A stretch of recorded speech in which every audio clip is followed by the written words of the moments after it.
Hey everyone, it's Miss Amy from Camden Public Library, and I'm going to show you how to make this really simple little accordion book kind of fold out, and it is done with old playing cards.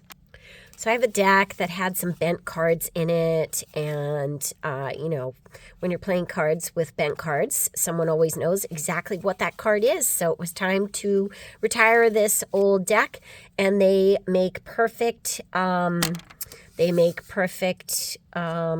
pages of this book because they're firm and together.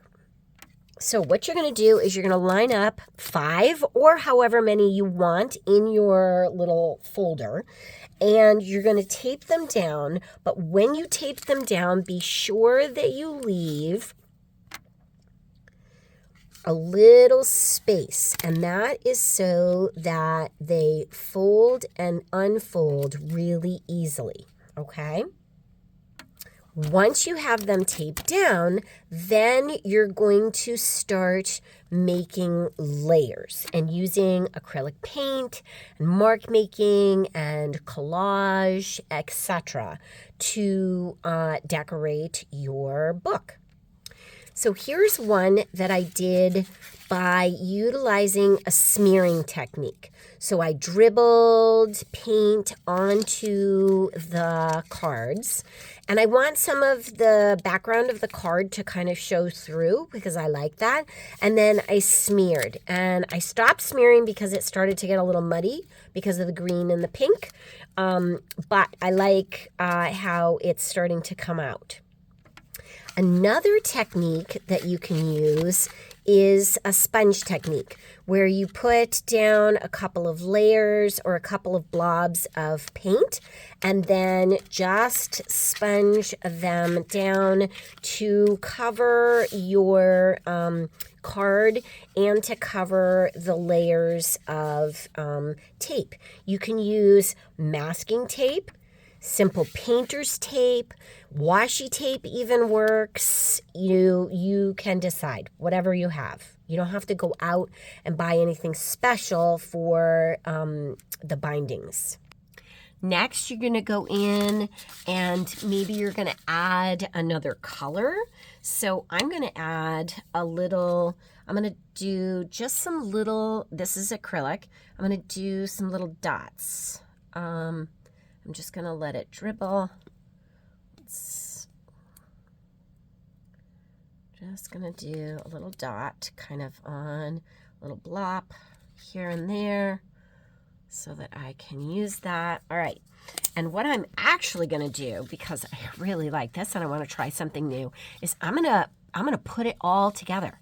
So I'm going to go like this and kind of get splotches like that, just for something different. Oh, I like that. I like that pressed look. And I'm going to let that layer dry.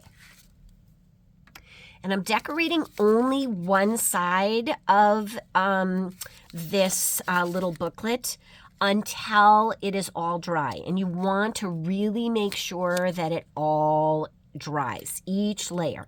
You can go through with a hair dryer and dry, or you can just let it dry, let it air dry or whatever. So that's another technique. But you can see that I also have the other side taped, and I will eventually go back in and do both sides. So like this one, I have it all sponged, but the other side, I have already started decorating with lots of layers.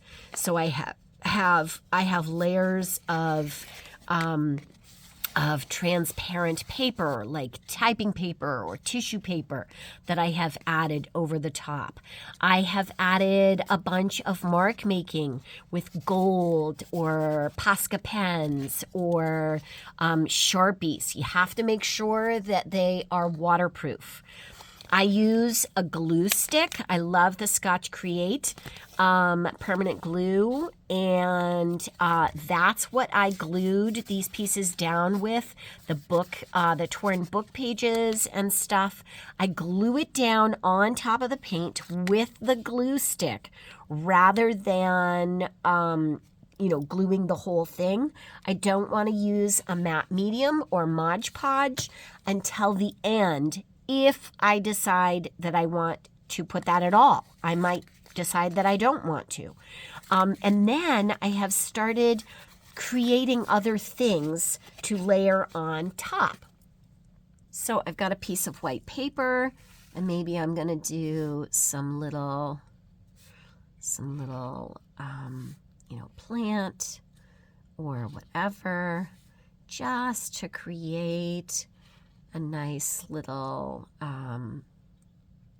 extra something, just something else on it. And then what I'm going to do is I'm going to messy cut around that like this. I'm just going to messy cut all the way around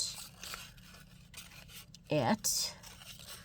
And then I can use this as decoration. And it just creates another layer. So I could put that right there. Then I could go through, I could add a poem or writing or whatever. Because there's a lot going on my base or my background, then I might want to print something in bold or cut it out like I did for peace. But then I have this whole layered, really simple card. And if you wanted to, you could even adhere this into a book and have these be the actual pages. And if you were going to do that, I would add one more card on the end so that when it closes, this becomes the book page, the book end, and this becomes the front book end, okay? So just another option. I hope you try this at home. This is a really fun technique. Happy crafting.